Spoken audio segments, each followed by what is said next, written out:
Vou só dizer umas breves palavras de agradecer esta parceria com o grupo GCI e felicitá-los pelos 20 anos que acabam de fazer.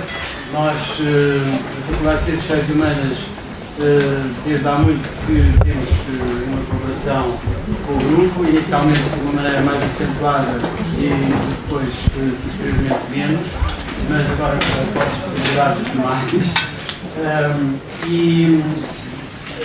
Também agradecer a presença do Pedro Ramírez, portanto, fundador e diretor do Jornal El Mundo, depois que recebemos. Também agradecer a presença do José Manuel Fernandes, do António Granado, da Casa, e chegar a todos nas expressões. Obrigado. Em primeiro lugar, gostaria de agradecer à Faculdade pelos laços longos há cerca de 20 anos que temos. Recordo-me perfeitamente, quem não se lembra, nós tivemos uma parceria muito forte. No princípio, tivemos com a Universidade Nova e com a Universidade de Complutense de Madrid o primeiro Master em Gestão de Imagem, uma parceria que tivemos durante 2 anos, exatamente para começar a formar e a tentar dar formação específica em Gestão de Imagem. E, portanto, é uma parceria e uma ligação que vem desde há algum tempo. Em segundo lugar, agradecer ao Ramírez, do José Manuel Fernandes e do Pai Granado estarem disponíveis para debater este tema que é para a nossa indústria tão importante nos dias de hoje, que é o poder dos mídias, que é que mudou. Também relembrar o Pedro Rota participou exatamente há 10 anos atrás numa conferência sobre exatamente o mesmo tema, aqui em Lisboa, a 28 de abril, exatamente sobre o poder dos mídias. Muita coisa mudou nos últimos 10 anos. O Pedro seguramente nos poderá testemunhar isso. E seguramente muita coisa irá mudar nos próximos 10. Para nós é muito importante porque os mídias, naquilo que nós fazemos na GCI, é um dos stakeholders importantes do qual nós gostamos e queremos estreitar e desenvolver relações de cooperação e de parceria. É muito importante na forma de que pode contribuir, deve contribuir para a liberdade de informação no setor económico, político e social. É um dos players fundamentais para o desenvolvimento de uma sociedade livre e independente. E esse é o papel que nós queremos ter na GCI, tivemos nos últimos 20 anos, é o papel que queremos ter nos próximos 20. Eu agora passava e dava a salva como quero.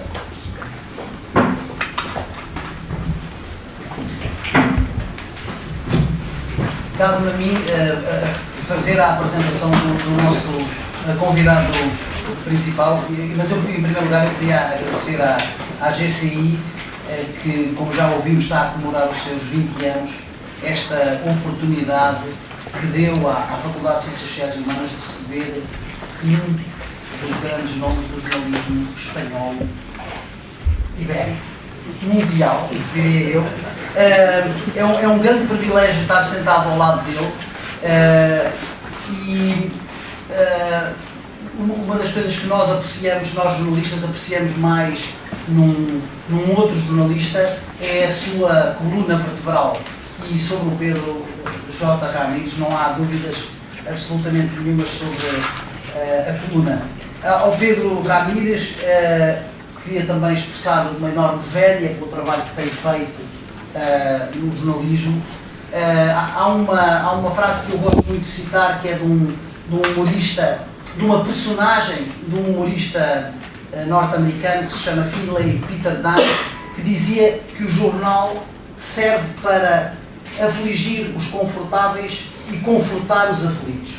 E sobre a aflição dos confortáveis, o Pedro poderá falar bastante nesta sessão, e se calhar é o facto de ter seguido esta máxima que também os últimos acontecimentos na sua vida e o final da sua presença no El Mundo tem certamente a ver com isso.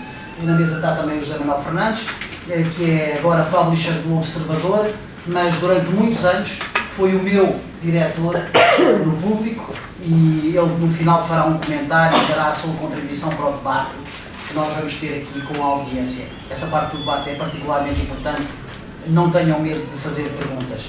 Meia dúzia de frases sobre o Pedro J. Ramírez, para os que o conhecem menos, antes de lhe passar a palavra. Primeira coisa, o nome Pedro J. O J quer dizer José, para quem não sabe. Pedro Ramírez é jornalista há 40 anos, começou por trabalhar no ABC e aos 28 anos, em junho de 1980, foi nomeado diretor do Diário 16. Esta é a forma original e simpática de dizer a idade dele sem dizer. De onde saiu em março de 1989, porque, disse ele, na altura, não estava disposto a esconder as ligações entre o JCAL e o governo de Felipe González. Em outubro de 1989, 89 é já agora o ano em que tudo aconteceu no século XX, é o ano mais importante do século XX, como sabem. Foi em outubro de 89 que fundou o jornal El Mundo. O El Mundo fez um trabalho importantíssimo em Espanha. Seria fastidioso estar aqui a contar o grande número de investigações que o El Mundo fez durante estes anos. Falarei apenas de duas. O El Mundo investigou as ligações do JCAL com o governo socialista espanhol e provou que foram funcionários públicos que fundaram este grupo que se dedicava a assassinar membros da ETA. E depois, em 2013, o jornal El Mundo publicou extensa documentação sobre a contabilidade paralela do Partido Popular Espanhol, e foi esta investigação que custou o lugar ao Pedro J. Ramírez, um lugar que ocupou durante 25 anos. Há uma biografia do Pedro J. Ramírez cujo título diz praticamente tudo o que nós precisamos de saber sobre ele. A biografia chama-se Pedro J. Tinta nas Veias. Portanto, o Pedro respira tinta. Quem o segue no Twitter, ainda hoje tivemos uma interação, a primeira interação no Twitter, mas eu já o retuitei muitas vezes. Quem o segue no Twitter sabe certamente o contentamento com que o Pedro Ramírez, todas as noites, publicava a primeira página do El Mundo e chamava a atenção para a investigação que o El Mundo, ou para o trabalho que o El Mundo trazia no dia seguinte. Ele é um ávido utilizador do Twitter e aconselho-os a seguir.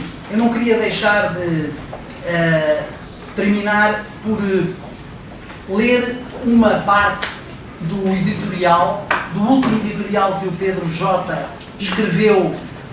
O editorial tem apenas 55 dias. E é um editorial que ele escreveu no último dia, o último editorial que assinou no El Mundo. Para nós, o editorial chama-se Muda o Diretor, Segue a Orquestra. E eu vou traduzir diretamente do espanhol. Vou serenamente a caminho do ventre da baleia, mas ao contrário de Jonas, não me ofereci como vítima propiciatória. Foram os proprietários do jornal quem, no uso das suas legítimas atribuições, decidiram pôr fim a esta etapa. Não estou cansado. Se de mim dependesse, continuaria a ser o diretor do El Mundo, não só este ano, não só nos 3 anos que me faltam de contrato, mas toda a vida. Foi exatamente isso que disse, olhando-os nos olhos àqueles que tomaram a decisão. E se hoje me tornassem a oferecer um lugar, aceitá-lo-ia de novo, sem hesitar. Pedro Ramírez.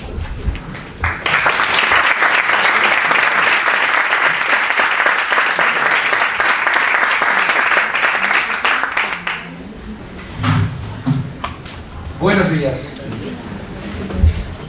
Me gusta estar en una universidad, en una facultad con fama de rebelde. Yo no puedo evitarlo. Y creo que los rebeldes nos reconocemos siempre. Me hubiera encantado poder hablaros en portugués, pero voy a hacerlo en español despacito, para intentar que comprendáis todo lo que voy a explicar. Bueno, habéis escuchado mi biografía. Si yo fui director en 1980, con 28 años, ¡qué horror! Tengo ya 62, 34 años después. Aquí estoy y quiero darle las gracias a mi querido amigo José Manuel Costa por esta nueva oportunidad de estar en Lisboa y de tener este contacto con vuestra universidad. Conozco muy bien la trayectoria de su agencia, de GCI, y quiero felicitarle por sus 20 cumpleaños sirviendo de intermediación entre los distintos ámbitos de la vida portuguesa. 62 años los míos, y más de la mitad de esos 62 años, 34, dedicados a dirigir periódicos. Antes de que me nombraran director de periódicos, antes de que fuera periodista, yo también fui un joven estudiante como vosotros. Yo también fui un niño. Yo también nací alguna vez en una ciudad pequeña en el norte de España que se llama Logroño, la capital de La Rioja, un lugar muy famoso por el vino. Y en Logroño, en esa pequeña ciudad, nació también un autor teatral, un dramaturgo del siglo XIX. Se llamaba Bretón de los Herreros, Bretón de los Herreros. Y una de sus obras más conocidas, una comedia, se llama La redacción de un periódico. Y el protagonista es un periodista que ama su oficio. Se llama Fabricio. Y es el redactor de cierre, el traductor, el reportero, el que recoge los anuncios, la publicidad, y él comienza la función, la comedia, recordando todos los periódicos que son difuntos, que han muerto. Y dice: El Correo, la Gaceta, el Tiempo, el Heraldo, todos difuntos. Y dice de su propio periódico, dice también, según Barruntos, Barruntos en español es según rumores, y también según Barruntos, según rumores, irá el nuestro, el mejor día, a la Santa Cofradía de los Hermanos Difuntos. Es decir, está advirtiendo que su propio periódico es una comedia en verso, que su propio periódico terminará. Y él dice: ese bueno, entrañable periodista que todos conocemos en nuestras redacciones, Fabricio, todos somos Fabricio. Él dice: cuando cierre el mío jornal, me quedaré viudo, ¿entendéis? Y eso es. Y yo creo que hoy, en todo el mundo desarrollado, en países como, desde luego, España, Portugal, Italia, en los Estados Unidos también, muchos periodistas tienen el mismo temor que tenía Fabricio, de que su periódico se termine. Porque estamos viviendo como algunas cabeceras históricas cierran, como otras nuevas cabeceras cierran, y como en todos los periódicos hay recortes del budget, del presupuesto, que implican menos corresponsales en el extranjero, menos dinero para colaboraciones y menos salarios, sueldos, para los periodistas. ¿Por qué, si vivimos en la sociedad de la información, los medios de información, estamos en una de nuestras peores crisis. Qué paradójico, ¿verdad? Yo creo que el diagnóstico de lo que nos pasa está bastante claro. La revolución tecnológica está suponiendo un cambio en la estructura de la demanda, y tanto los lectores como los anunciantes encuentran soportes alternativos más baratos, más eficientes para satisfacer sus necesidades de información o de publicidad, de advertising, en otros soportes distintos a los medios periodísticos tradicionales. Si además eso sucede, como ocurre en los países del sur de Europa, en medio de una crisis económica general tan aguda, estamos viviendo la tormenta perfecta, el terremoto dentro del tsunami o el tsunami dentro del terremoto. Es así la combinación de los dos efectos perniciosos. Yo creo que estamos en una situación en la que tenemos más lectores que nunca, pero menos periodistas para atender las necesidades de esos lectores.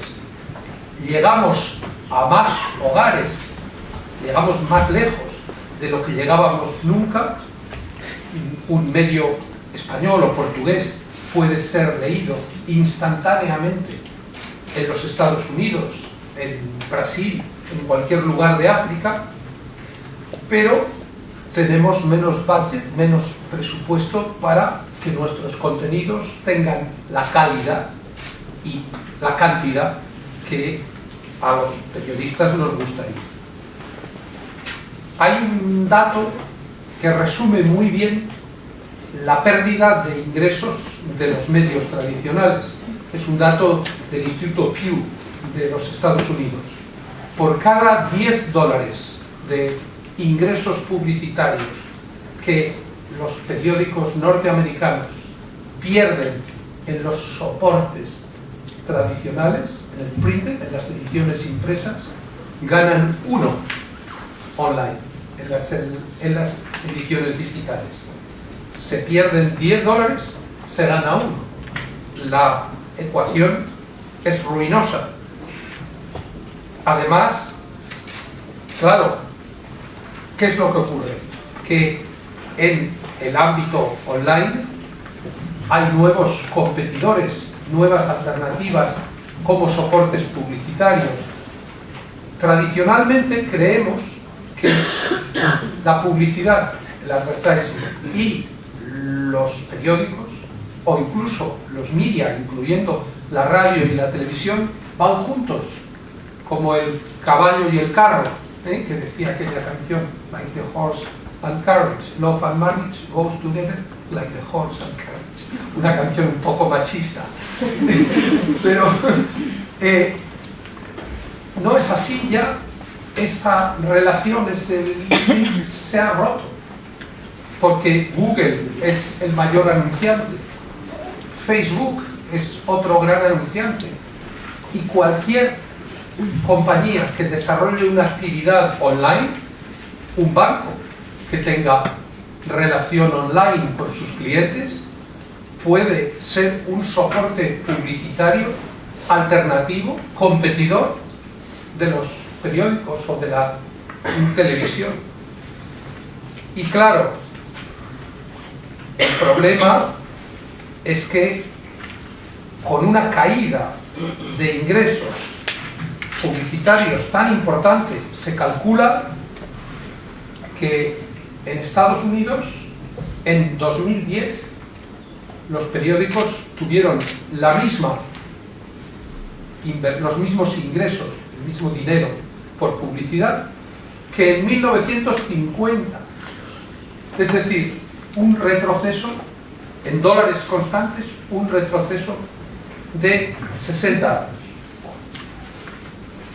En España, la inversión perdón, la inversión publicitaria en España en los periódicos en el año 2007 fue 2.100 millones de euros. 2.100. En el año 2013 ha sido 650. Menos de un tercio. Menos de la tercera parte. Y en ese mismo periodo de tiempo, la circulación de los periódicos ha caído un 40%. ¿Cómo se puede salir adelante? ¿Cómo se puede mantener la calidad, la función social de los diarios con un desmoronamiento, con un hundimiento de los ingresos por publicidad y de la circulación? Es verdad que ganamos muchos miles, decenas de miles, cientos de miles, millones de lectores, de unique users online, pero hasta ahora han sido lectores que no pagaban, que no pagan, y perdemos unos miles de lectores cada año que sí pagaban. Creo que todos hemos cometido lo que yo definí hace un año en una conferencia sobre este mismo tema en la London School of Economics como la seducción digital de Siracusa. Vosotros sabéis lo que en términos clásicos es conocido como la seducción de Siracusa. Era lo que le ocurría a Platón, al gran filósofo griego, que acudía, viajaba, iba periódicamente a Siracusa, en la isla de Sicilia, donde mandaba un tirano amigo suyo, al que él conocía bien, que se llamaba Dionisios. Y Platón creía que visitando a Dionisios y tratándole adecuadamente podría conseguir reformarlo. Y Platón nunca reformó al tirano. Viajaba una y otra vez y el tirano seguía siendo cada vez más tirano. Bien, a nosotros nos ha pasado eso. Es la soberbia, la ibris, la fascinación por las grandes cifras de Internet. Millones de lectores, de unique users. Creíamos que íbamos desde los periódicos a competir como soporte de publicidad de masas, de medio de mass media para el advertising, con la televisión. Y no nos dábamos cuenta de que la gran mayoría de esos millones de unique users eran solo window shoppers, eran paseantes que miran un escaparate, la ventana, y nunca entran a comprar en la tienda. Sí, pasaban muchos, pero ni siquiera leían las noticias para justificar un aumento de los ingresos de la publicidad, de los anuncios. Y todavía hay algunos ingenuos que creen que el tirano se reformará. Todavía hay algunos ingenuos que creen que cuando cambie el ciclo económico va a volver la publicidad y volverán a crecer los medios online, la inversión publicitaria en medios online como consecuencia de ese aumento de los unique users. Esto es una ficción. Esto no ha sucedido y no va a suceder. Esto es un auténtico espejismo. Lo peor del hundimiento de las cuentas de resultados de los periódicos está muy mal. Es malo que los periodistas ganemos menos dinero, vivamos peor, pero eso no es lo peor. Lo peor no es cómo afecta a los periodistas, lo peor es cómo afecta a los lectores. Es decir, tanto por la disminución de la cantidad y la calidad de la información, redacciones con menos periodistas, con periodistas peor pagados, con menos despliegue informativo en el extranjero, producen menos información y de peor calidad, pero sobre todo una información mucho más dependiente de los poderosos, del poder político y del poder económico, en un momento además en que vivimos un tiempo de gran concentración entre el poder político y el poder económico. Yo soy de los que piensan con George Orwell que el periodismo consiste en publicar lo que otros pretenden que permanezca oculto. Eso es el periodismo, publicar lo que otros pretenden que permanezca oculto. Y Orwell dice, lo demás es public relations. Yo considero que las public relations son una actividad respetable, pero no es el sujeto de nuestra reunión de hoy. El periodismo consiste en publicar lo que otros pretenden mantener oculto. Y si medimos la situación en esos términos, hay que decir que los poderosos, ellos, los poderosos, están más fuertes que nunca, y que los contrapoderosos, nosotros, estamos más débiles que nunca.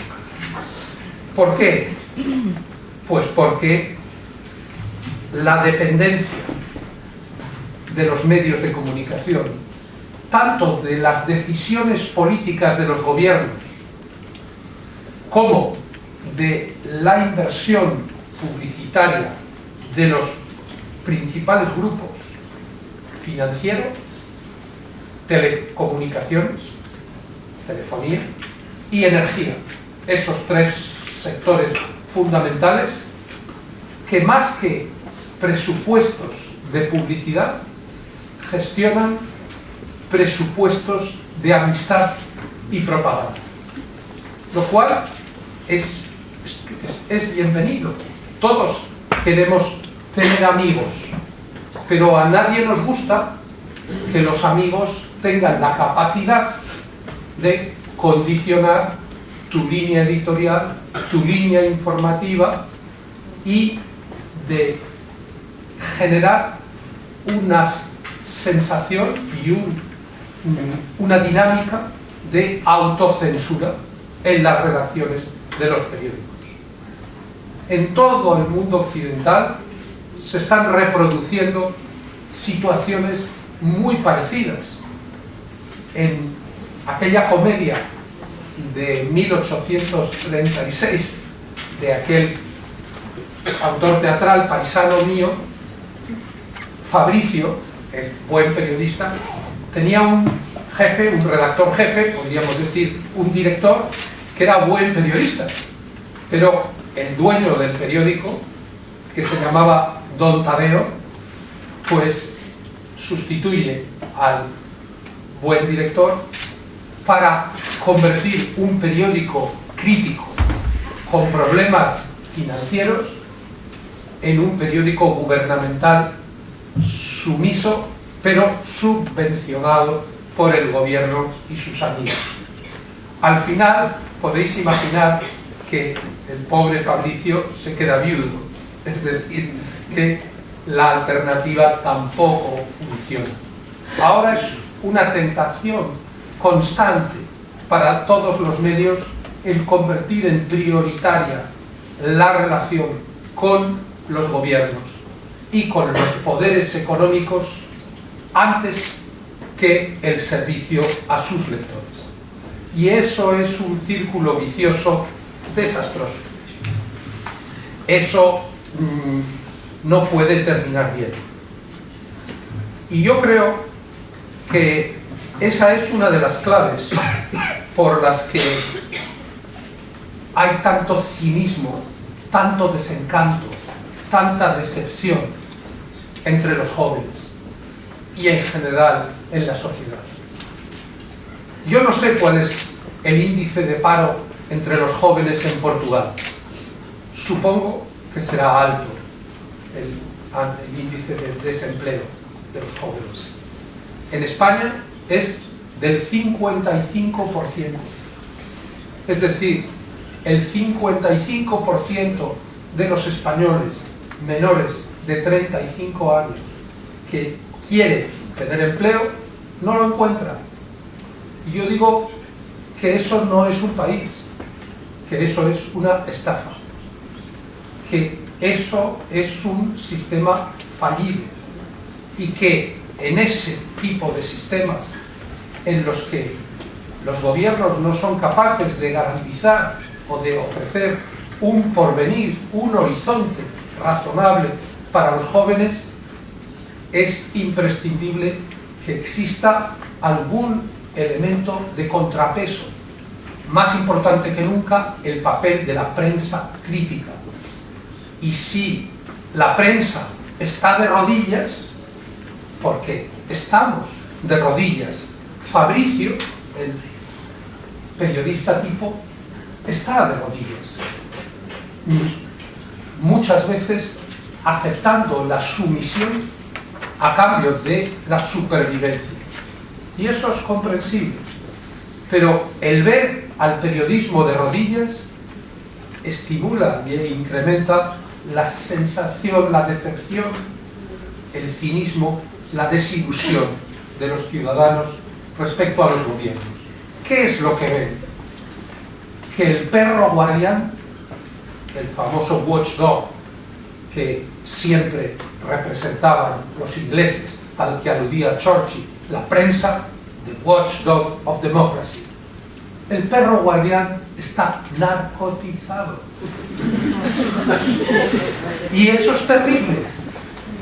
Si tú entras en una casa en la que hay cosas valiosas, valores importantes que preservar, y el watchdog está, porque le han puesto una inyección, está narcotizado, verdad que eso crea desasosiego, eso crea ansiedad y eso distancia a los ciudadanos del sistema político. Por eso ahora vamos a tener unas elecciones europeas que naturalmente va a ganar el partido de la abstención. Es decir, va a haber muchos más ciudadanos, desde luego en España, supongo que en Portugal, por ahí, que no van a votar porque no se sienten representados, porque no se sienten implicados en el desarrollo democrático de su país, y esto es muy malo. Hay un momento clave que de alguna manera refleja el error que todos cometimos en relación al modelo de negocio y a lo que yo llamaba la seducción digital de Siracusa. Vamos a dar contenidos de alto valor añadido gratis online. Y está contado en la biografía de Steve Jobs, y es el momento, hace 3 años y medio, desde el año 2010, cuando él presenta el iPad en una reunión con directivos del New York Times en un restaurante asiático en Nueva York. Es la reunión del Prana, se llama así el restaurante. El restaurante Prana. Jobs presenta el iPad a los directivos del New York Times y ellos le preguntan: ¿nos darás los datos, los nombres, las identificaciones, las referencias de las personas que compren el New York Times a través de Apple Store? Y Jobs les dice naturalmente que no, y les explica por qué no. I'm not the one who got you in this job. You are the ones who have spent the past 5 years giving away your paper online and not collecting anyone's credit card information. It's not my fault, it's you. Que habéis estado regalándolo todo sin tener siquiera la precaución de obtener los datos de vuestros clientes cuando la tecnología de vuestros lectores, cuando la tecnología ya lo permite. Ese momento marca el punto más bajo de la evolución de un modelo de negocio que es el que siempre ha estado basado en cortar árboles, sacar de los árboles la pulpa que sirve para fabricar el papel de los periódicos, poner el papel en grandes bobinas, trasladar las bobinas a esas catedrales de la época industrial que son las plantas de impresión, las fábricas de impresión, poner en unas grandes máquinas inyecciones de tinta para imprimir los periódicos y distribuir luego los periódicos por cientos de kilómetros en camionetas a los puntos de venta. Eso ha sido tradicionalmente el periodismo, los periódicos. Pero, ¿qué tiene que ver los árboles con el periodismo? ¿Qué tiene que ver la tinta? Aunque digan que yo la llevo en las venas. ¿Qué tiene que ver la tinta con el periodismo? ¿Qué tiene que ver las camionetas, el reparto por carretera de objetos impresos? No, los periodistas lo que hacemos es interpretar la realidad desde una visión subjetiva, desde una visión honesta y en un entorno de pluralismo que es lo que hace prosperar a una sociedad. Bueno, el día en que Steve Jobs estaba casi escribiendo el obituario, la necrológica, explicando por qué la industria del periodismo iba camino de la tumba, al mismo tiempo estaba dando una buena noticia. He aquí el iPad, la primera de las tabletas que representaba el iPad, las tabletas en general, una alternativa en la distribución eficiente de los contenidos periodísticos frente a los árboles, la tinta y las carreteras. Solo han pasado menos de 4 años, prácticamente han pasado 4 años desde que nació el iPad y todo va tan deprisa que os voy a contar una anécdota, lo que me pasó hace 2-3 semanas, cuando tuvimos en el mundo la noticia maravillosa de la puesta en libertad de Javier Espinosa, nuestro corresponsal en Siria, que había sido secuestrado por un grupo islamista radical y había estado 7 meses secuestrado. Yo fui a recoger a su mujer, también periodista, con sus niños, fuimos al aeropuerto, cogimos a Javier, fuimos a la redacción del Mundo, ovacionado durante minutos y minutos por los periodistas, fue muy emocionante, y luego les volví a llevar a su casa. Y yo iba en el asiento delantero del coche y ellos iban detrás con los 2 niños. Y de repente Javier me dice: ¿y eso qué es? Digo, hombre, pues esto es una tableta, esto es un iPad. Dice, anda. Yo digo, esto es el iPad mini. Dice, es que cuando a mí me secuestraron no había iPad mini. Claro, eso indica lo deprisa que está yendo todo. Probablemente hace 7 meses sí que había en Estados Unidos o en algún otro lugar iPad mini, pero desde luego no en Beirut, que es donde Javier vivía. Yo creo que aquí hace 7 meses, pues no lo sé. Pero ya, si el iPad era se ha hecho algo habitual para los periodistas, también el iPad mini. Y pronto habrá tabletas que se podrán enrollar, tabletas de grafeno.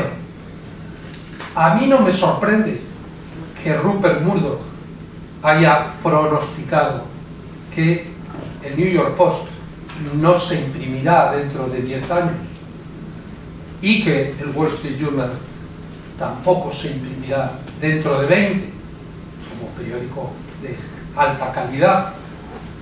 Tampoco me extraña que él diga que él estará vivo dentro de 20 años para verlo, porque tiene 80 y muchos, 80 y algunos, su madre vivió hasta los 100 y pico.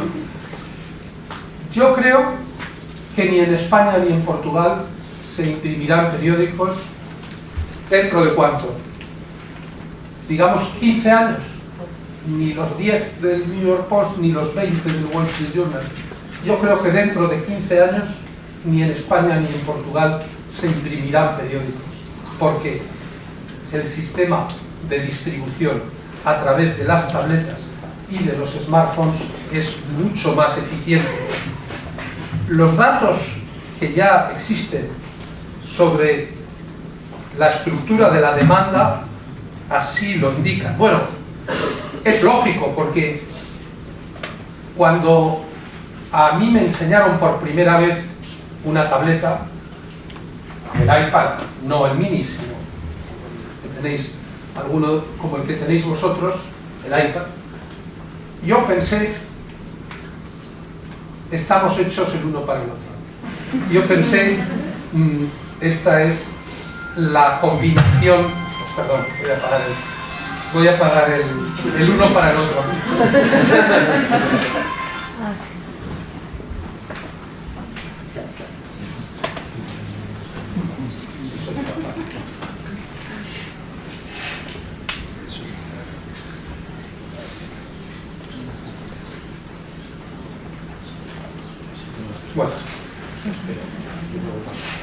Bueno, entonces yo pensé que esta herramienta era muchísimo más eficaz, porque en el iPad el periódico no se agota nunca, en el iPad el periódico no se ensucia, en el iPad el periódico está disponible a cualquier hora, en cualquier lugar del mundo.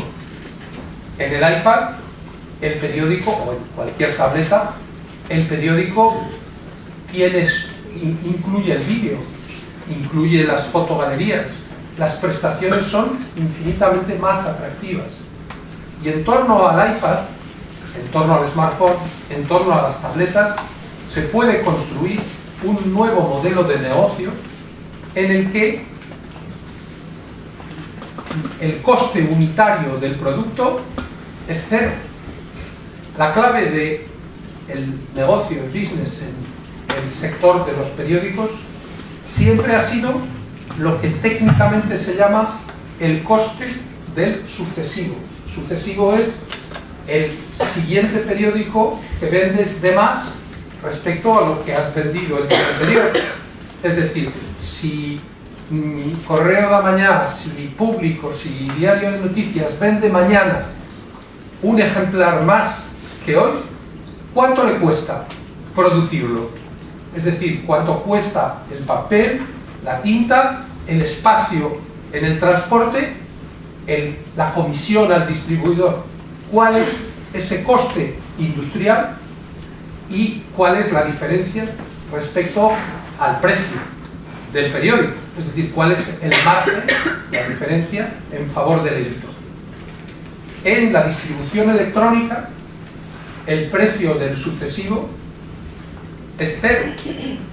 Es decir, cuesta lo mismo mantener la redacción si tú vendes o distribuyes 1000 que si distribuyes 1.000.000, porque no estás ofreciendo un producto físico, y eso naturalmente desplaza de nuevo la importancia dentro de la industria y del sector periodístico hacia la redacción, hacia los fabricios, hacia los periodistas que con su profesionalidad son capaces de producir, de introducir valor añadido en sus publicaciones. En el último estudio general de medios, que es la encuesta sobre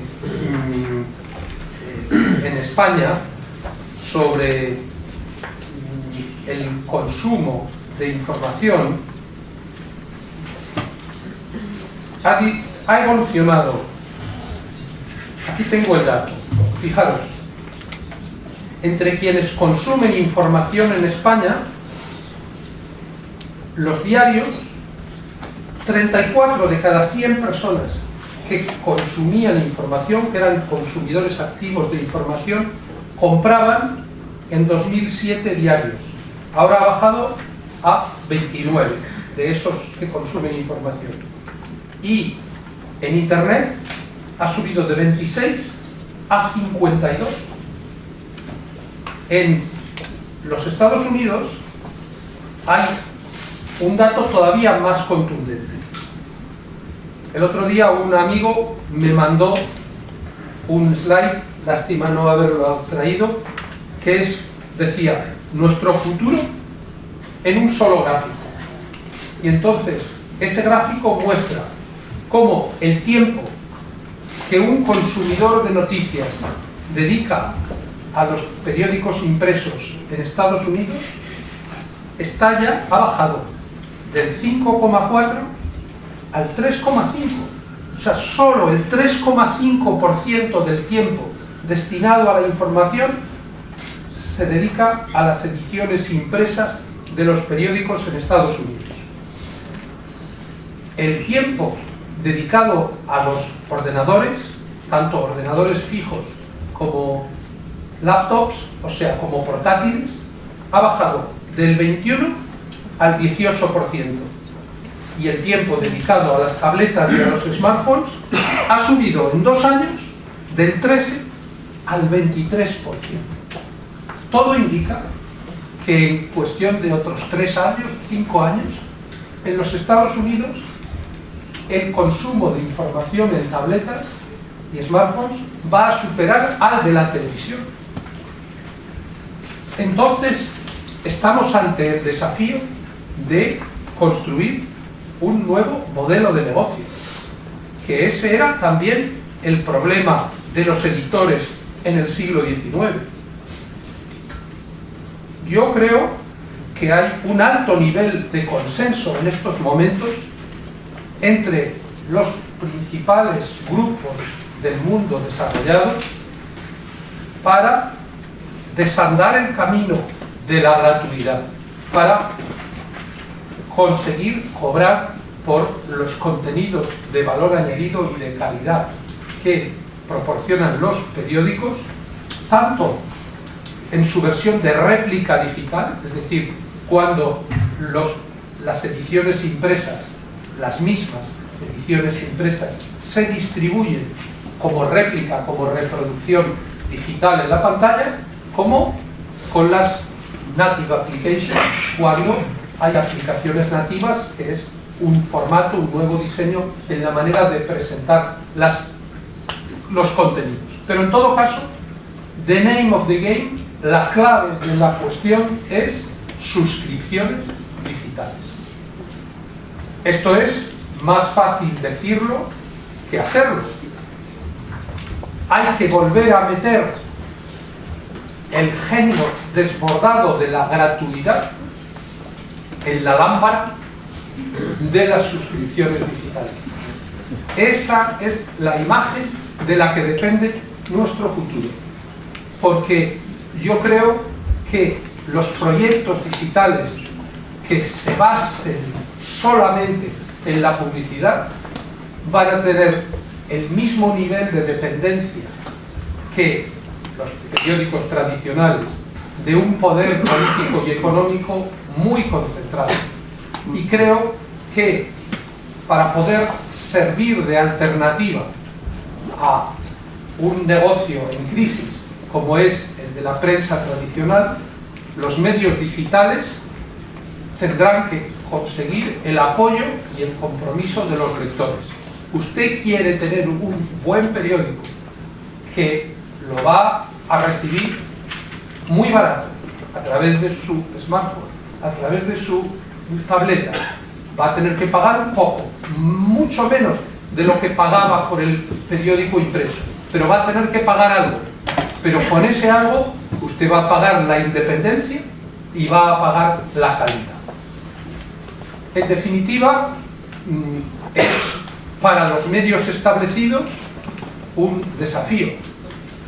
El consejero delegado, el CEO del grupo Springer, Matthias Topfer, probablemente la persona con una mejor visión del futuro de los periódicos en Europa, acaba de decir que antes que invertir en defender las ediciones impresas, hay que invertir en defender el periodismo de calidad.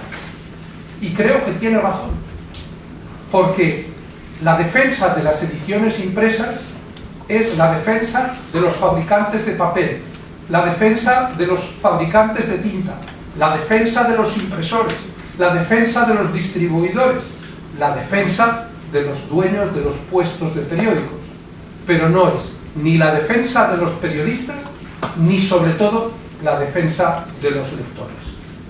Yo creo que las empresas establecidas tienen grandes ventajas. New York Times, Washington Post, El Mundo, El País, Público, Diario de Noticias. Tienen grandes ventajas porque sus marcas tienen un valor y tienen unos atributos ideológicos, estéticos, que los lectores reconocen. Y es más fácil conseguir suscripciones digitales para periódicos establecidos que para nuevos proyectos.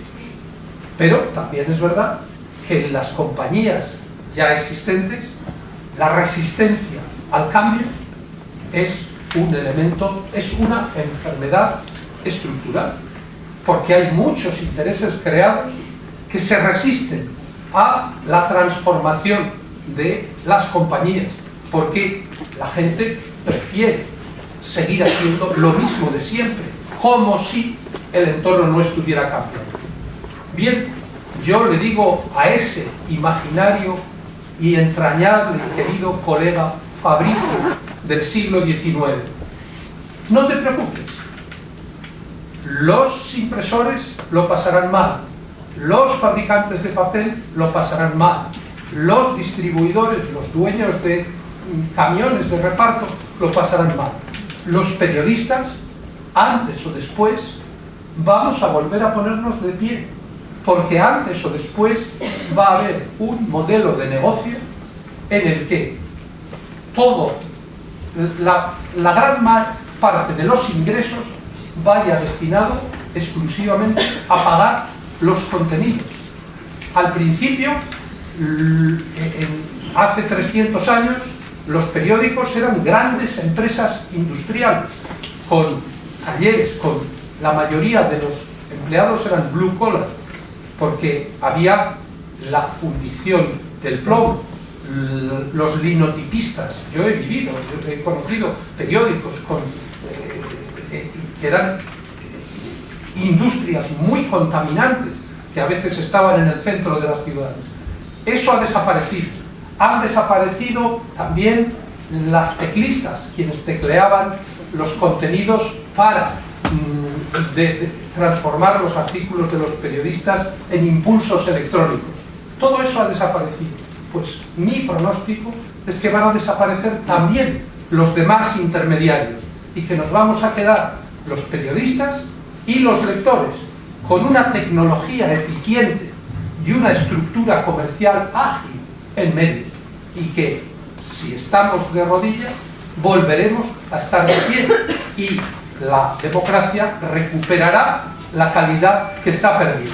Resumiéndolo en una imagen, cuando el propietario, que como os he explicado, de aquel periódico en el siglo XIX, que se llama Don Tadeo, le dice al pobre Fabricio que que no pueden seguir las cosas así, porque este periódico se mete con todos los partidos. ¿Cómo vamos a tener amigos? Lo esencial era tener amigos. Yo creo que a ningún amigo hay que hacerle ascos, que está bien tener amigos, pero que los verdaderos amigos, los amigos que necesitan los medios de comunicación, los periódicos, los periodistas, la democracia, se llaman hoy suscriptores digitales. Esos son los amigos que yo creo que pronto vamos a encontrar los periodistas. Muchas gracias por vuestra atención.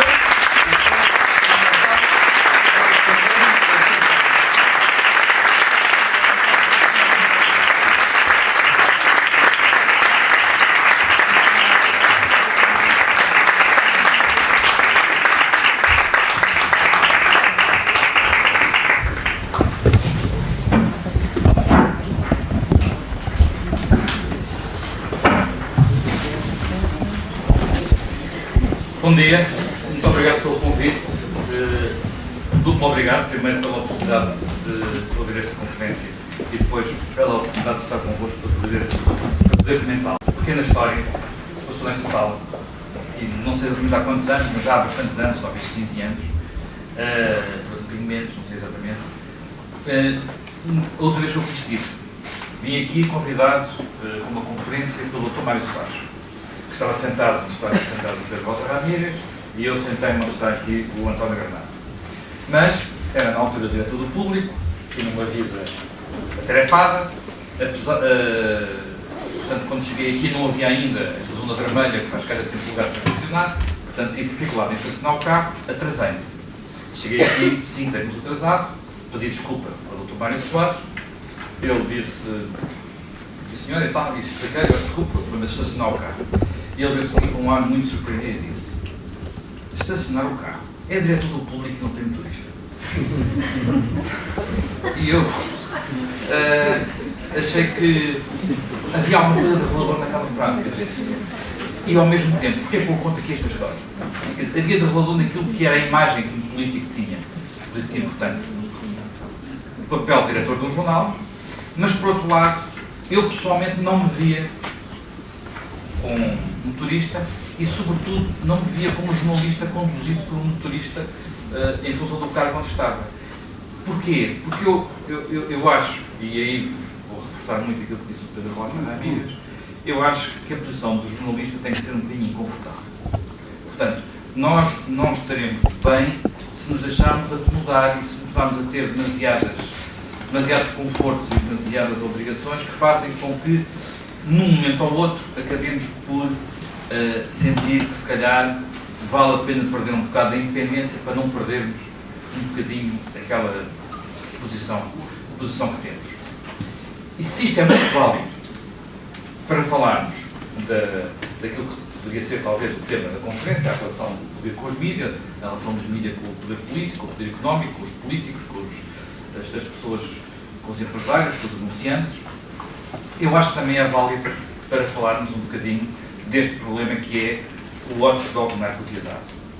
Portanto, e a forma como os jornalistas e esse setor podem ou não reagir à atual situação. Eu penso que a questão crítica que se coloca relativamente ao futuro dos mídias é a questão do estudo dos números.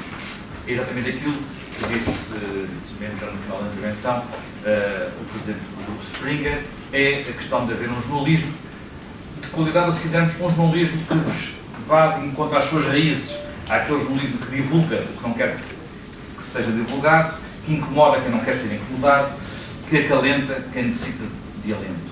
Portanto, e isto não é um detalhe, não é apenas porque nós acharmos que há um lado missionário na função do jornalismo. É porque não faz sentido, não é imaginável o tipo de sociedade que vivemos sem existir jornalismo. Quer dizer, pensemos só muito brevemente, uma breve referência histórica às origens da democracia.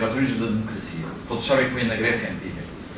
Essa democracia antiga estava restrita Na altura não havia jornalistas, não havia meios de informação e, portanto, estava restrita às pessoas que se juntavam na água e discutiam em conjunto.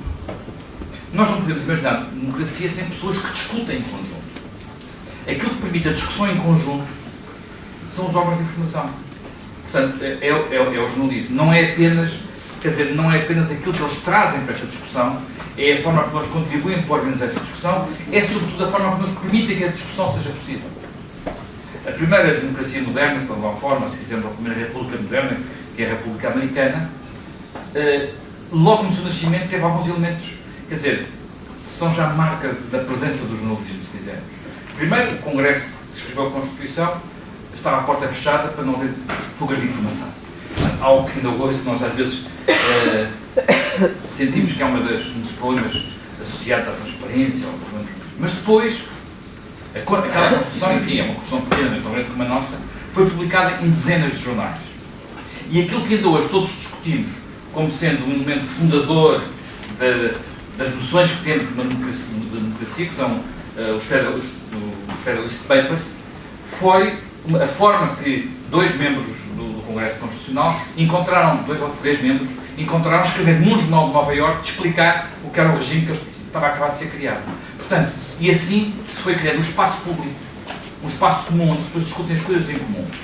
Quer dizer, quando nós às vezes falamos de déficits democráticos, muitas vezes estamos a falar de déficits de discussão, de déficits das pessoas partilharem, no fundo, partilharem os temas que depois vão permitir decidir sobre os seus representantes. Portanto, se nós não tivermos jornalismo, dificilmente podemos ter democracia. Portanto, alguma forma temos que encontrar, independentemente, quer dizer, este não é um problema de nós, de mim, do António, do Pedro Rota, porque somos jornalistas. É um problema da sociedade. Agora, eu não acho que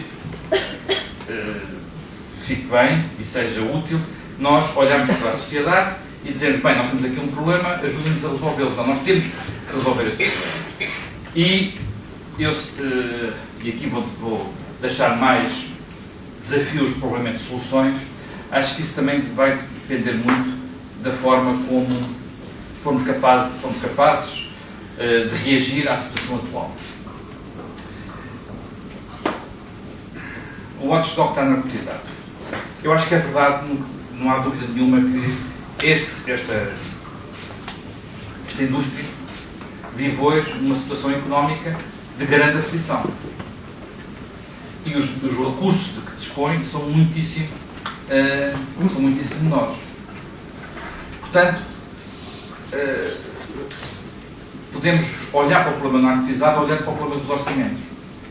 Mas eu acho que é insuficiente olhar para o problema dos orçamentos, porque eu não creio que eles tenham uma solução miraculosa. Não vamos, quer dizer, os jornais americanos tinham uma receita em 1950, cresceram até ao limite, ao céu, chegaram a ser o negócio mais rentável dos Estados Unidos. Ter um jornal era um saco de dinheiro que não acabava e de repente aquilo acabou.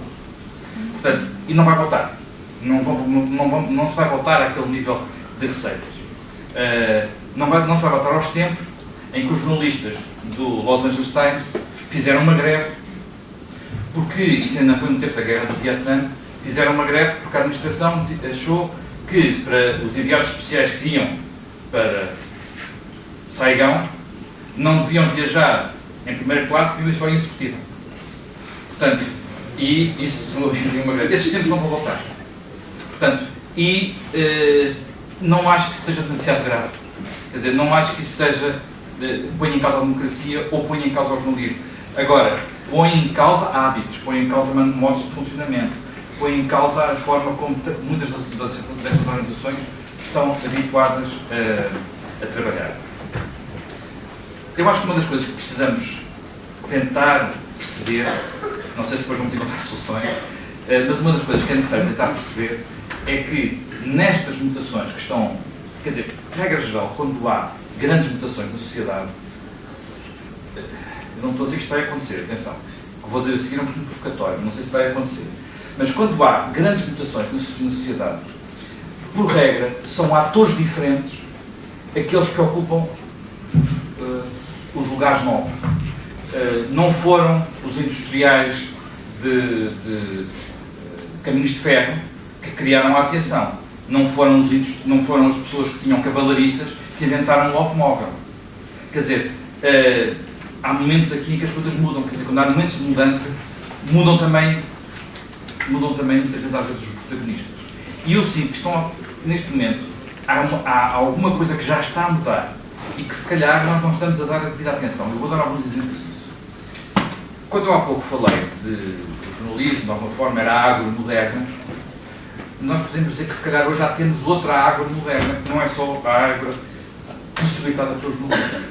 É a agro possibilitada pelas redes sociais, que é uma agro horrível. Toda a gente sabe que vai, começando por lá, que aquilo está cheio de lixo, digamos assim. Está cheio de lixo. Mas é onde as pessoas estão. É onde as pessoas estão.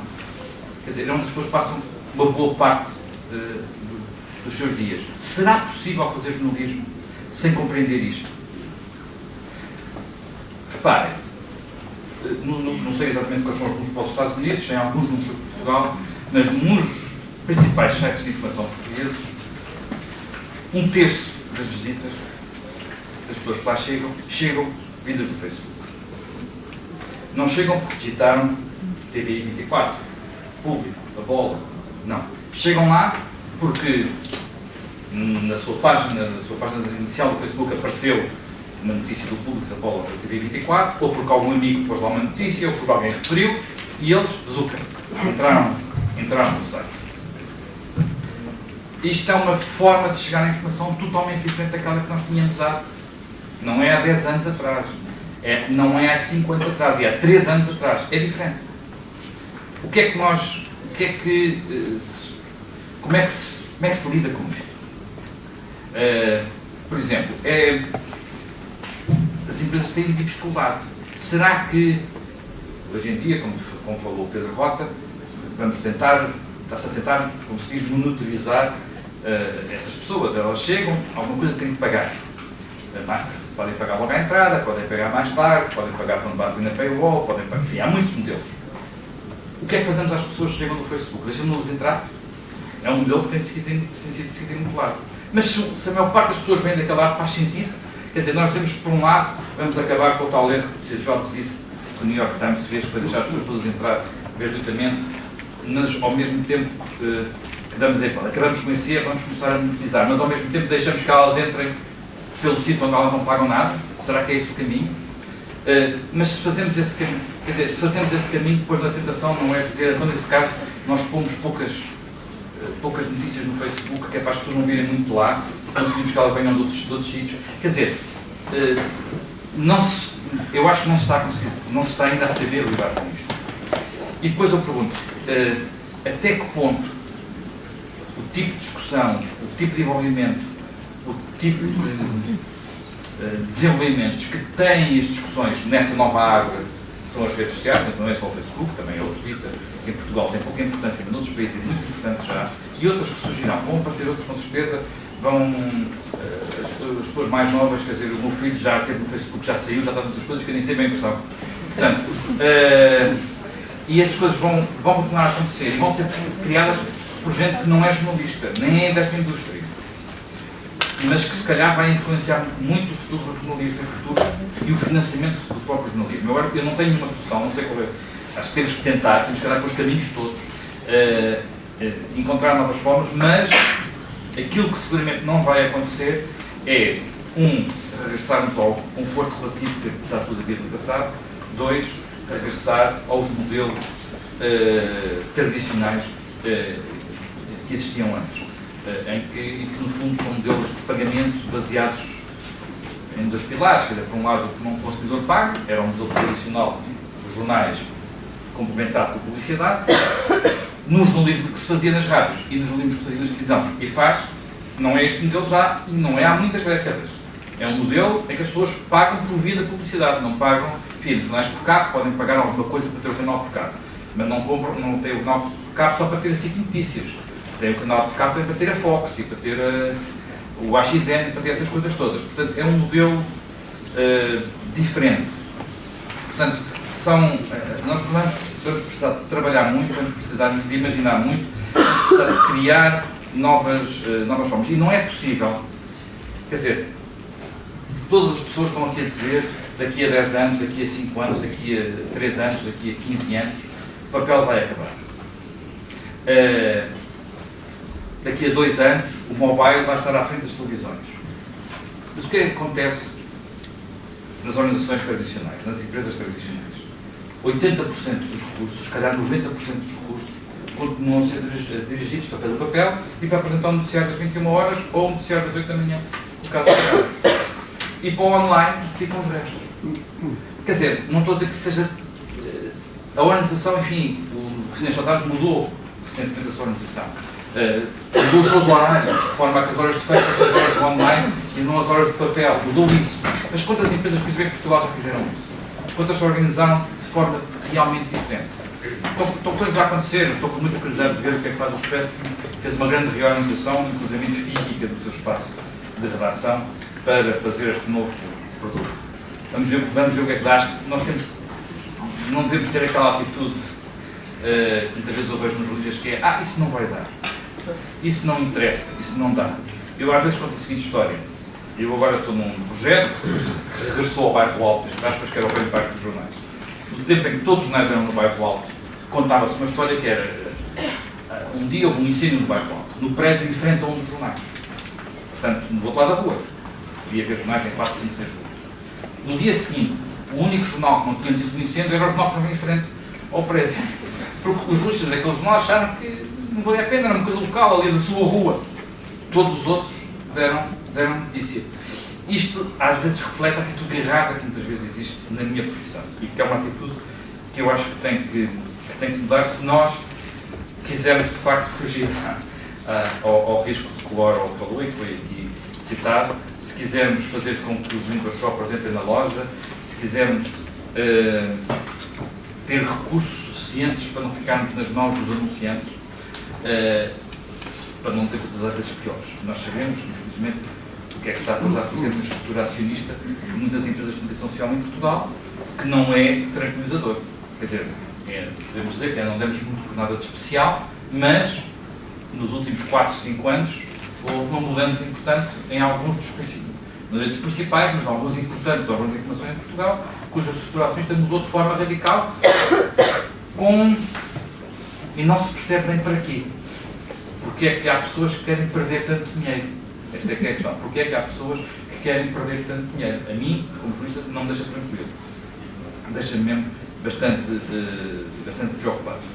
Portanto,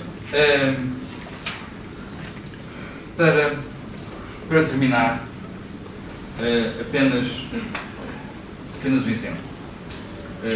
Volto aqui a uma das tendências, quer dizer, para mostrar até que ponto às vezes nós estamos presos ao passado. Nós vimos, quer dizer,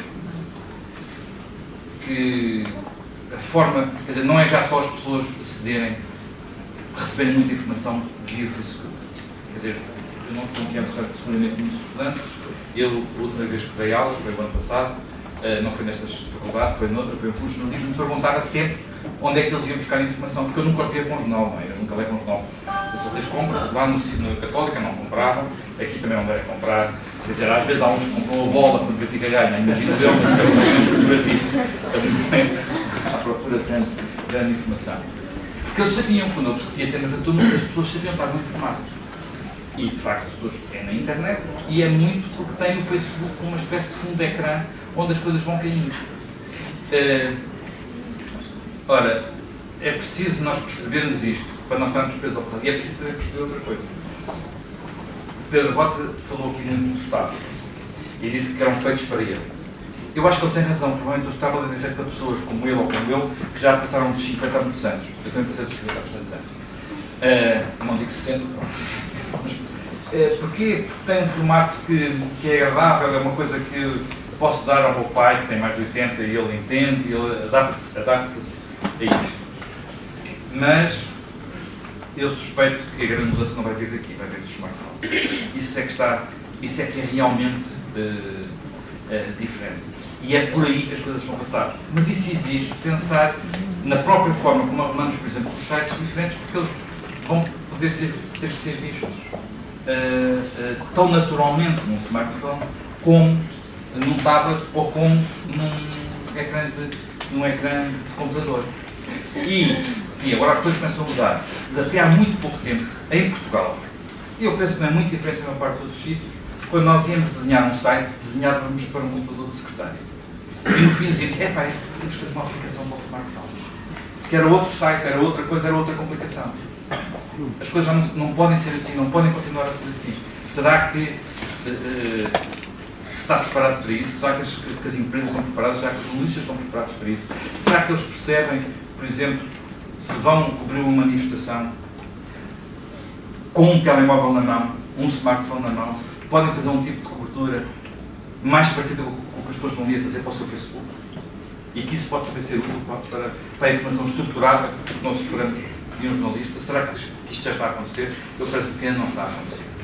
E são este tipo de desafios que eu acho que nós temos que responder para não ficarmos apenas a achar que estamos numa situação muito difícil porque o dinheiro desapareceu e que não temos uma situação miraculosa para o dinheiro regressar,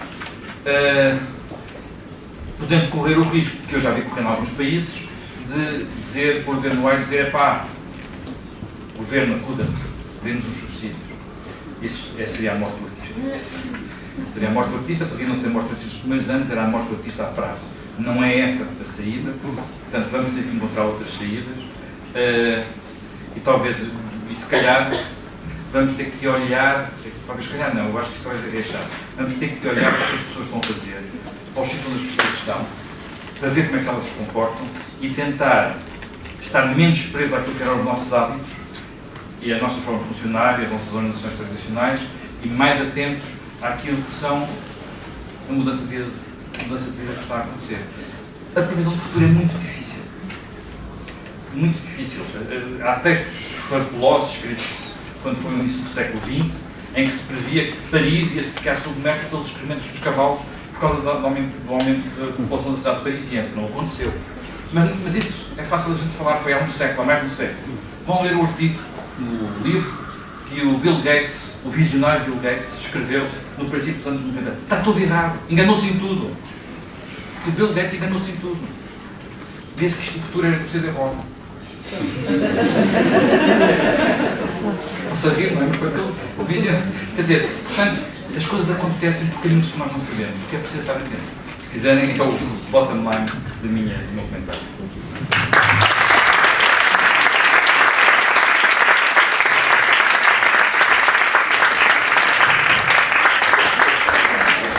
Bem, depois desta intervenção do Pedro Jota e o comentário do José Manuel Fernandes, vamos passar a palavra para a assistência. Por favor, quando levantem-se, apresentem-se brevemente e façam as vossas perguntas. Aproveitem.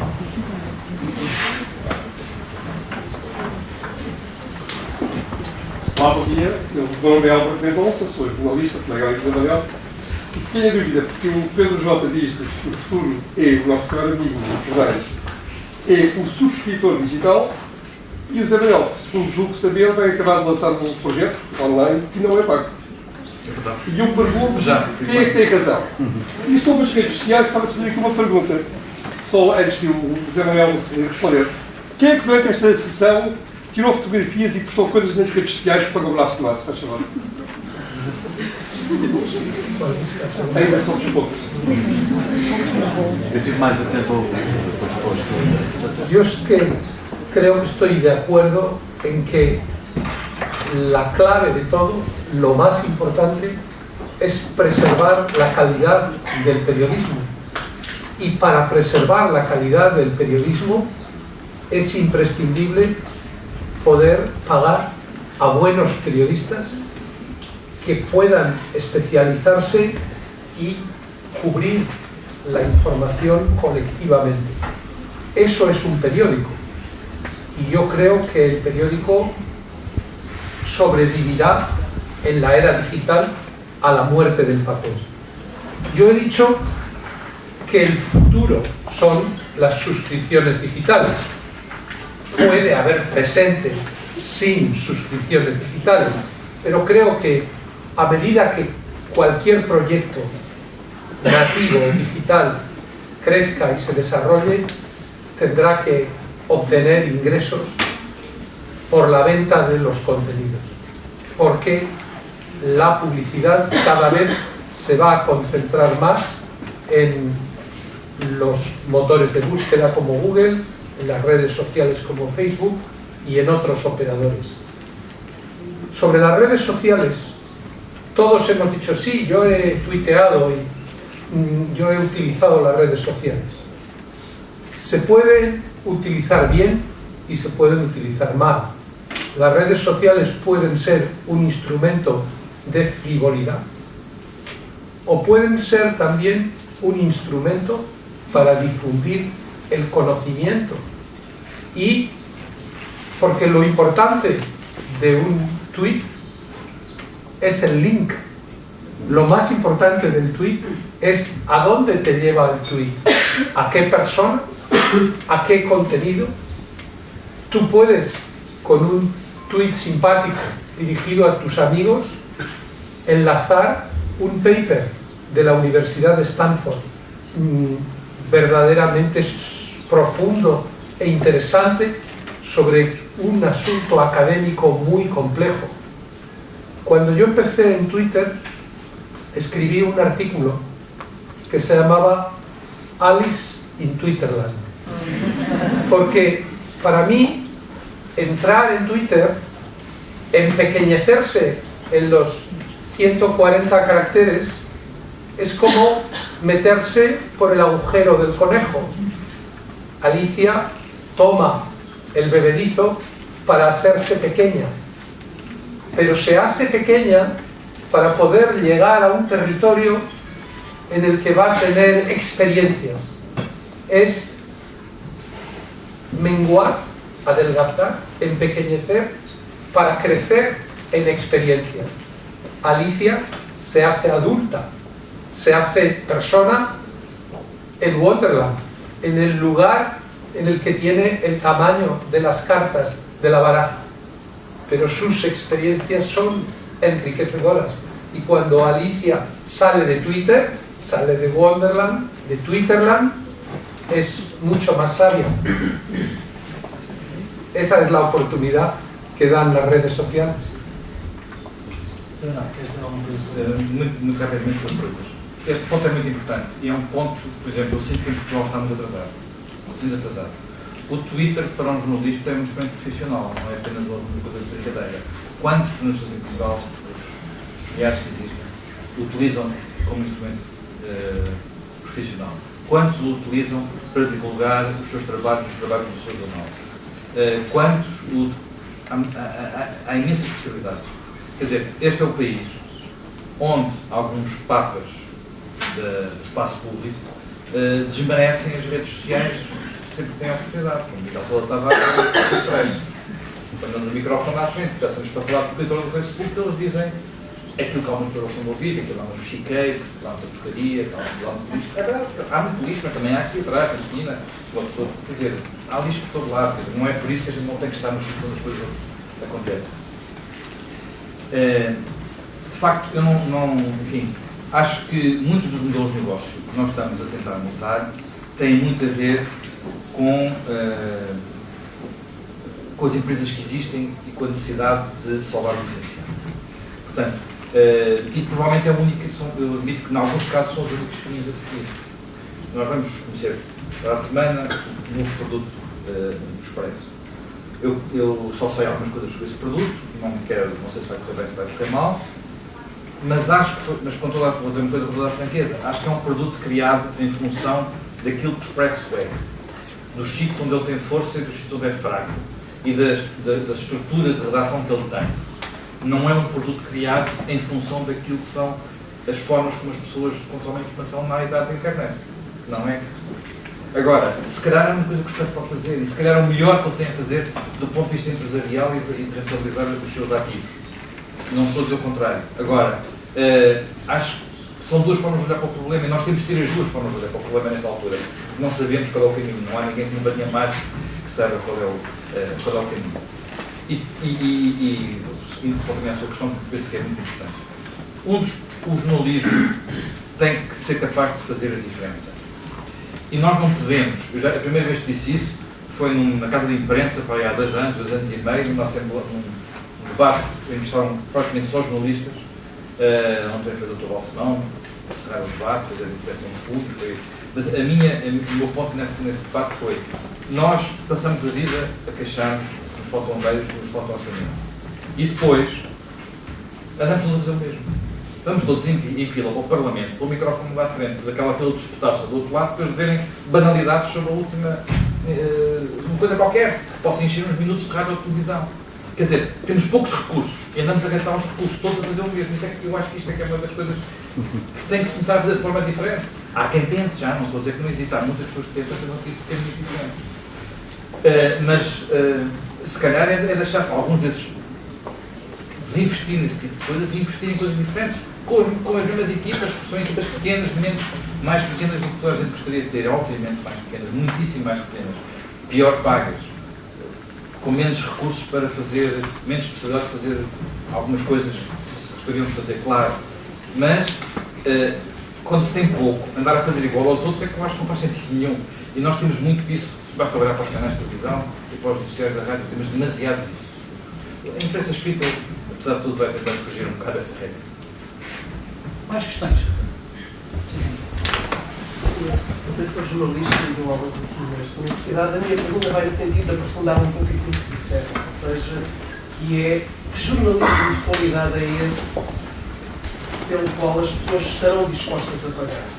Ou seja, será o jornalismo das notícias breves que se consomem facilmente e que circulam pelas redes sociais, mas que ninguém vai pagar? Será o jornalismo dos comentadores e dos artigos de opinião, que no fundo é um pouco a sedução de Siracusa também, não é? Porque aí é encher os jornais de um jornalismo barato, mas que, onde o papel do jornalista tradicional não está. Será um jornalismo de investigação que é realmente muito sedutor, mas que, para ser bem feito, demora muito tempo e é muito difícil encontrar uma organização administrativa nos jornais que permita que o jornal seja só feito de jornalismo de investigação, porque há que atender às necessidades do dia-a-dia. Yo creo que los 3 ingredientes que pueden permitir desarrollar un proyecto de periodismo de calidad con suficiente atractivo como para captar suscriptores digitales son el periodismo de investigación, la opinión plural y bien fundada y el periodismo de explicación. Es decir, el periodismo que sea capaz de poner en el contexto e ayudar a interpretar las noticias que todos los medios distribuyen. Las hard news son una commodity. Con eso nadie puede pretender cobrar, conseguir suscriptores por dar las mismas noticias que los demás. Pero sí es capaz de tener un equipo de buenos periodistas investigando lo que los poderosos quieren que permanezca oculto. Sí hay unos buenos comentaristas que representen distintas tendencias dentro del pluralismo político. Y sí hay una redacción con el expertise, con la capacidad de análisis, con la capacidad de interpretación, de aportar los datos complementarios que ayudan a entender, porque todos los días tenemos noticias económicas.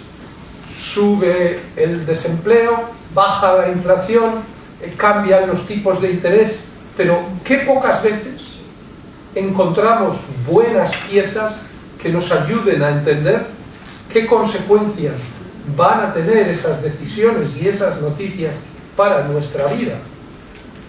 Incluso cuestiones de tanto impacto como el accidente del avión desaparecido, toda la información es superficial, toda la información es poco relevante. No hay análisis en profundidad sobre cuáles son las opciones, cómo funcionan los sistemas de radar, qué posibilidades alternativas hay de que haya ocurrido una cosa u otra. Yo creo que siempre va a haber una élite, una minoría de la sociedad dispuesta a pagar por aquello que le proporcione valor añadido. Y esa élite será la que continuará influyendo y generando los grandes debates en una sociedad. Eu subscrevo estes 3 pontos, sendo que eu junto muito, porque acho que junto muito, digamos, o jornalismo explicativo ao jornalismo de investigação. Nós temos, o jornalismo tem que ter valor acrescentado. E para ter valor acrescentado, tem que dar às pessoas coisas que elas não têm à mão de semear. Portanto, e não têm à mão de semear o que está escondido, mas também não têm à mão de semear aquilo que é complexo, porque é difícil de entender. Eu tenho à mão de semear, hoje em dia posso descarregar o Orçamento de Estado, carregando um clique. Mas quantas pessoas, inclusive nesta sala, são capazes de ler o Orçamento de Estado? O valor acrescentado é esmiuçar, vou dar uma palavra hoje em dia na moda, esmiuçar o que ali está, explicar o significado e dar uma medida. Isso é um trabalho de investigação jornalística. Não é para estar ninguém abaixo, para descobrir o outro, mas é também um trabalho de investigação que esse pode ser feito todos os dias. Às vezes o outro, o lado do outro, na economia das empresas, é que às vezes não dá nada, não é? E há muita dificuldade em tempos difíceis de ter pessoas a fazer coisas que às vezes não vão dar nada.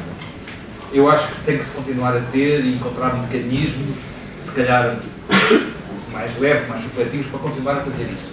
Mas pensar que o jornalismo de investigação começa quando a gente, no livro das notícias, não ficamos só pelo quem, quando, onde, mas acrescentamos o porquê. E quando acrescentamos o porquê, há logo uma pergunta difícil que é preciso responder. E isso, toda a equipa tem que ser capaz de fazer. Sim, mas já agora, a minha questão não era essa. A minha questão é que os jornais estão cheios, e as televisões estão cheias também, de muitos espaços de opinião de comentadores que nem sequer têm jornalismo por trás, não é? Ou seja, é uma forma barata de encher o espaço e, na maior parte dos casos, é efetivamente conversa da treta. Ou seja, efetivamente, se houver a substância do jornalismo por trás, entende-se um pouco melhor o que é a opinião. Agora, opinião sem dados, opinião sem jornalismo é que é complicado. Mas isso, mais uma vez, voltamos a um problema que é um vício das nossas relações. Recentemente, um amigo meu, que é historiador, que às vezes vai às televisões, disse que tudo na televisão porque ele tinha aparecido, salvo erro, o problema de fazer exumar o corpo do Adolfo Henriques. E ele disse, pá, sobre o Adolfo Henriques eu não sei nada, o período da história não é esse. Mas eu posso indicar 3 ou 4 colegas aqui da faculdade que vão e explicam tudo sobre o Adolfo Henriques. E a resposta do lado foi, eles costumam ver a televisão, eles sabem falar em televisão. Quer dizer, em vez do jornalista ter o trabalho de explicar como é que ele fala em televisão e de dizer alguma coisa antes, não se disse, estava à espera, preferia a banalidade da pessoa que ia dizer uma banalidade só porque tinham não destruir o trabalho. Acho que isso é que está mal. Quer dizer, esse tipo de tudo é que está mal da parte das redações e dos números. Acontece muito. Essa definição, muitas vezes acontece, às vezes é frustrada, do jornalista ou do jornalismo. Sabe, é muito mais. Pode ter a ver com constrangimentos financeiros. Os jornalistas fazem o ID, enfim, fazem a rama, a superfície. E depois, quando precisam de sustentar aquilo que estão a escrever, vêm buscar os tais comentadores, opinion makers, sejam os historiadores. Ou seja, nós temos neste momento, não digo nós jornalistas, que se vê muito influenciado pela televisão. Não é um jornalismo, não é uma coisa já que é diferente, é relevante para mim. Aparece uma breve informação, uma notícia, e depois um historiador, um antropólogo, convidados, sabe-se lá porquê ou com o que vai, nem sequer são maiores rapazes, sem saber nada. Porque mesmo, ou seja, é mesmo, espaços étnicos, tudo acontece igual nos canais. Mas também essa definição. Última ronda, está bem? O meu nome é Tiago, eu já apontei aquilo que os outros não queriam que se contasse, isto é, já fui jornalista, agora faço tudo o resto, trabalho nas relações públicas. A pergunta que eu queria colocar tem a ver com aquilo que eles disseram, eu concordo perfeitamente, esse será o futuro do jornalismo, mas é o futuro do jornalismo para uma geração que já está educada, por exemplo, a minha, por exemplo, a vossa, que apareceu antes da minha, mas há uma nova geração que está a ser educada, uma geração de pessoas e uma geração de fabrícios também, que está a ser educada com base nas multitarefas, isto é, fazer muitas coisas ao mesmo tempo. Se é esse o caminho para estas gerações, para a minha e para a vossa, que caminho é que existe no jornalismo para uma geração que está a ser educada com base nas multitarefas e para os fabrícios que estão a ser educados também nas faculdades com base nessas multitarefas? Mais perguntas? Mais uma, por favor. Bom dia a todos. O meu nome é Ana Isabel de Moraes, venho da Associação Portuguesa de Empresas de Distribuição. A minha questão é simples. Entre jornalismo de qualidade e um modelo de negócio viável, onde ficam os direitos de autor dos jornalistas? Era só isto. Mais perguntas? Queria perguntar, Frederico Duarte Carvalho, sou jornalista freelancer, porque não tenho emprego por jornais, gosto de fazer jornalismo de investigação. Portanto, eu conheci o chefe Rota através do livro que escreveu em 2004, o Descrito. Eu não sabia que existia uma pessoa na Terra como o senhor. Portanto, foi para mim um prazer ao ler aquele livro. Tanto mais que era de um país ao lado do meu e eu não sabia nada quem é que era essa figura. Talvez a culpa tenha sido minha nessa altura, mas eu não conhecia nada das histórias dos galos, eu não conhecia nada da história, por exemplo, da Operação Benguela, que foi feita com... não conhecia, não sabia quem era o Rafael Vera, não sabia o que havia, não sabia o que é que se passava com o Sr. X em Espanha, quem era o que é que o Felipe González, um grande democrata, tinha a ver com a morte de pessoas na guerra paramilitar. Sabia isso sim, tinha uma vaga memória, que havia os portugueses que andavam a matar, e sabia que o Jornal Expresso, nos anos 80, tinha feito, através de um jornalista, que não sei se conhecem, chamado Celestino Amaral, tinha feito uma investigação com jornalistas seus no El Mundo. Ele começou? Foi ele que começou, exato. Começou aqui a sua grande investigação. Começou em Portugal. Em 2005, eu fui fazer um curso de jornalismo de investigação com o Manuel Serdã, que estava diretor da Interview, e eu conheci o Rúbio, trabalhou, o Casimiro Abadilho foi lá também, e já diziam nessa altura que o futuro iria ser jornalismo de qualidade. E eu estava à espera que houvesse também isso cá em Portugal, até pensei que o aluno ia investir em Portugal, qualquer coisa assim, que eu ia lá mandar tudo, mas nunca mais aconteceu e, entretanto, perdeu-se a qualidade. Eu ainda há dias convidei, consegui encontrar com a única maneira que eu tenho de fazer jornalismo, que é escrevendo livros, publicando em papel, dando a Gutenberg um verdadeiro para o futuro, e acho que o futuro, agora que ninguém fala de papel, o futuro vai ser de papel. Daqui a 15 anos, quando não houver papel, alguém vai fazer qualquer coisa em papel. Portanto, eu já estou a pensar daqui a 15 anos. Portanto, agora, à espera que o papel acabe finalmente, que é para começar o papel. Eu sei que vai ser papel. Portanto, eu estou à espera que o papel acabe. E nesse momento, eu acredito que vai haver um jornalista que o José Saramago previu também uma peça de teatro, tal como o Fabrício, quando ele fez uma peça de teatro em 1979, chamada A Noite, que é da noite de 24 para 25 de Abril, da nossa Revolução, onde ele diz, o mote da peça é: um dia todos faremos jornais.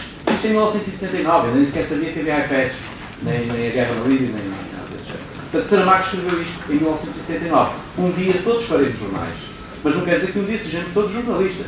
Mas os jornalistas poderão vir fazer jornais. Portanto, eu queria dizer assim, perguntar, se não tinha uma pergunta, quando é que vai fazer o seu jornal? Eu tenho também, já agora tenho direito a fazer também uma pergunta. Eu fiquei muito curioso com a expressão que o Pedro Jota utilizou do gênio da lâmpada, não é? Eu acho que ele não utilizou a caixa de Pandora, porque a caixa de Pandora é pior do que o gênio da lâmpada. E a minha questão é só saber se é possível, se acredita mesmo que é possível meter outra vez o gênio dentro da lâmpada. Bueno, empezando por esta última pregunta, yo creo que sí. El mundo tenía 120.000 suscriptores digitales en el momento en el que yo fui destituido como director el pasado mes de enero. Creo que el New York Times tiene 600 o 700.000 suscriptores digitales ya. Creo que los periódicos económicos, el Financial Times y el Wall Street Journal, han conseguido hace tiempo su rentabilidad de esa manera. creo que a medida que los dispositivos móviles y ¿cuál es la diferencia entre un smartphone grande y una tablet pequeña? Ninguna. Es decir, que pronto habrá un dispositivo móvil adecuado al gusto de cada uno. Y el desafío para los periódicos será encontrar el lenguaje, los formatos para distribuir los contenidos en cada uno de los dispositivos. Bueno, yo no sé si yo haré otro periódico.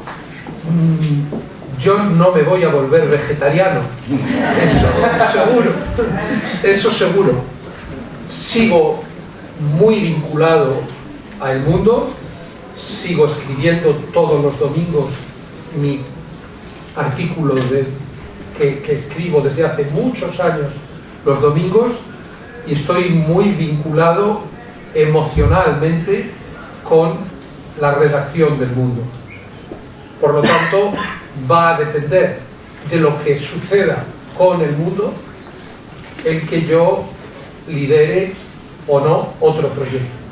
Si mis compañeros me necesitan, yo estaré disponible. Porque como has leído tú, yo no estoy cansado. Y creo que lo podéis comprobar. A los 65 podría fundar otro periódico. Como era. Vamos a ver, Indro Montanelli fundó Il Giornale a los 65. 3 años más. Y fundó La Notte a los 82. Yo creo que lo de La Notte ya veremos, pero creo que yo estaré además en mejor forma que, bueno, aunque soy menos inteligente y aunque escribo peor que Montanelli, tendré más entusiasmo que a los 65. Pero yo creo que es muy importante ver cómo van evolucionando las cosas en la profesión periodística y en el ámbito de los media. El periodista multitarea. Yo creo que las nuevas tecnologías son muy fáciles de utilizar y creo que es mejor que un periodista especializado en investigación política, en economía, especialista en tenis, rentabilice su know-how en el mayor número posible de soportes. Creo que eso es una oportunidad. Es verdad que a veces aparece la idea del periodista orquesta, que está con una mano grabando un vídeo, con la otra tomando notas, pero es cuestión de organizar el trabajo, porque yo creo que el periodismo seguirá siendo una opción personal, pero una tarea colectiva. Yo no creo en el periodismo ciudadano. Creo que los ciudadanos pueden ser buenos auxiliares del periodismo. Y todo ciudadano puede convertirse en periodista, pero si se dedica profesionalmente, full time, a trabajar en ello. Y no sé si hay alguna otra pregunta que esté... Ah, sí, los derechos de autor. Esencial, esencial. Porque, claro, la protección del copyright, la protección del derecho de réplica y del derecho de cita es sustancial para poder presentar un proyecto que tenga un perímetro determinado por el que se pueda pedir un dinero en forma de suscripción digital. Eso no significa que haya que renunciar a toda la repercusión que tiene el que en las redes sociales se haga un link. Lo que sí hay que perseguir es a aquel que trate de obtener un beneficio económico, comercial, con el talento ajeno y con los contenidos ajenos. Yo entiendo que a veces las fronteras no están muy claras, pero también pienso que se está haciendo un esfuerzo legislativo en el mundo desarrollado y que ese es uno de los problemas propios de todo tiempo de transición. Yo hay una última idea que quiero dejaros. Siempre tenemos la sensación de que lo que nos está pasando a nosotros es una experiencia única en la historia de la humanidad. Pero eso mismo creían los monjes de los monasterios, que cuando Gutenberg inventó la imprenta, pensaron: Dios mío, ¿cómo vamos a proteger nuestros derechos para que nadie reproduzca nuestros manuscritos sin nuestro permiso? Esto es el final de la transmisión del conocimiento y del saber tal y como la hemos hecho de generación en generación. Al principio veían con miedo y temían que la imprenta impidiera a nadie ganar dinero reproduciendo manuscritos. Todo lo que creemos, todo lo que sucede hoy en todos los ámbitos ha sucedido ya. Esto es así. La condición humana, el barro del que está hecha la humanidad, es el mismo, el fuste torcido de la humanidad que decía Isaiah Berlin. Yo creo que nos ayudará a entender el presente y a encontrar el camino hacia el futuro el conocer bien el pasado. Por eso yo ahora estoy dedicando bastante tiempo a la historia, porque creo que al final todos son vasos comunicantes. Pronto, em nome da faculdade, queria agradecer mais uma vez à GCI a oportunidade desta conferência e agradecer ao José Manuel Fernandes os comentários que fez e, claro, ao Pedro Ramírez esta belíssima conferência que nos deu. Muito obrigado.